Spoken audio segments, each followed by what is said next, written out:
welcome to another episode of our Pastor Doing Science here. And remember our last episode, or last time we made that density bottle. And density again means something. It just measures how tightly packed something is. And the more dense something is, the more you're going to see it on the bottom versus on the top. And so remember, we made this is water with blue food coloring in, and this is baby oil. And so the water is more dense. You're going to find it on the bottom. The baby oil is less dense. You're going to find it on the top. And it really doesn't matter how you turn it. It will always be like that. Okay? So that's our density bottle. Hopefully you made one of those. And what we're going to do is we're going to continue to talk about density. And if we take, say, soap bubbles,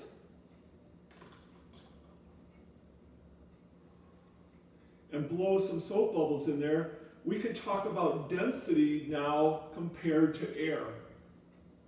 All right? You can see what happens to those soap bubbles, hopefully. They do what? Do they rise or do they sink? And hopefully you see them that they sink because they are more dense than air is. Okay? They're more tightly packed than what air is, and so they will sink down to the ground. So what I want to do, I want to show you using bubbles another thing that we could make. And I have just a glass pitcher here, or a glass bowl, and what I'm going to do is to produce a gas that's actually denser, not heavier, denser than air. Right? So here's my question to you, I guess. If it's denser than air, should I hold the glass bowl like this or like this? Think about that. Put this on, stop for a while and pause and talk to your parents about that. If the gas that I'm making is more dense than air, should I collect it like this in a bowl or should I collect it like this in a bowl? Talk to people about that. Talk to the people who are watching this video about that. And if you can see now, I'm going to collect the gas like this. If it was less dense, what would happen is that it would float in air, like helium.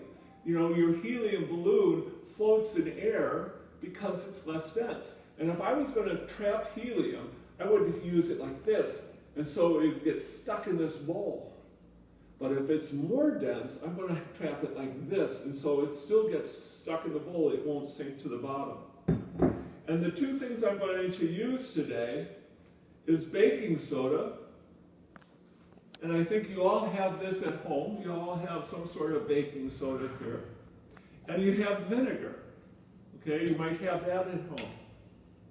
And it's sort of cool with this reaction. And when I talk chemistry, one of the big things that I would want my students to know is what would happen when you take baking soda, which is another name for carbonate. It's sort of like chalk, and put it with vinegar, which has an acid in it. And what an acid and a carbonate always produces, it always produces a gas. And you can see that bubbling away.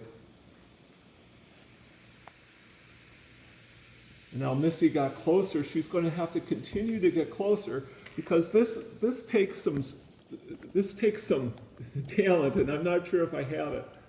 Now, so this gas is CO2. It's the same gas that you learn in biology that we breathe in oxygen, we breathe out CO2. Well, but that's not necessarily true. We breathe out a little bit of CO2, but most of the stuff we breathe out is oxygen too. Our body only uses about 2% of the oxygen that we breathe in. And it's sort of good because like if I stop breathing here, Missy would come over and give me mouth to mouth. Well, she's breathing for me. She has to breathe out a lot of oxygen for my body to live. So if it was just CO2 that we breathe out, we'd be in big trouble. All right, let's see if I can do this. I'm going to try to blow a bubble into the bowl.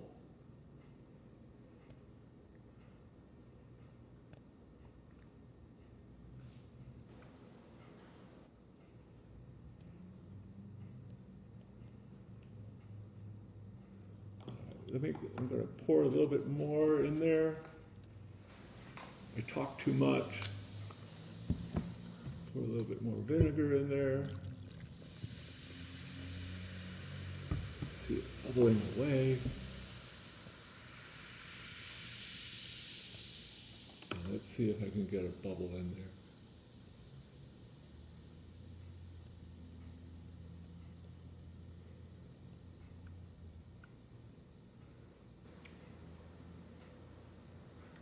There you go.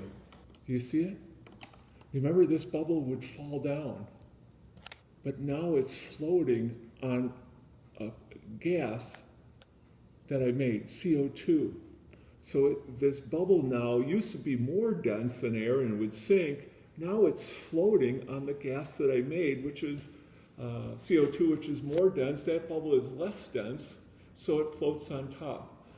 Let me see if I can really get this going, okay? If a little is good, more gas is better. Maybe that's not totally true.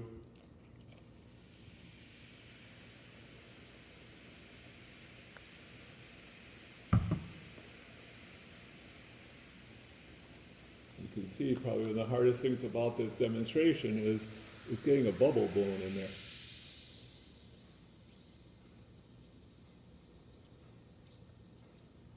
I don't want to blow it right into it because I'll move the gas. I'll blow the gas out of the container.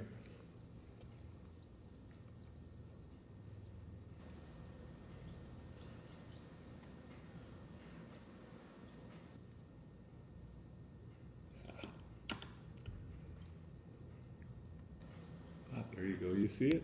Can you see that? Just floating away.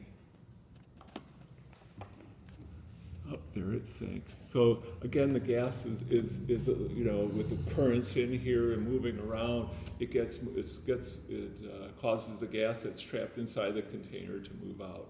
So here, again, density. Normally those bubbles, if you take a look, they sink because they're more dense than the air. But now, since we made this new gas, CO2, carbon dioxide is more dense, and so that bubble is able to float onto that gas. And then eventually it pops. So a little bit more about density. We'll continue to talk about density for the next couple of science demonstrations. But have yourself a great day. Continue to hopefully love science because it's like a very cool thing. Peace be with you. Bye-bye.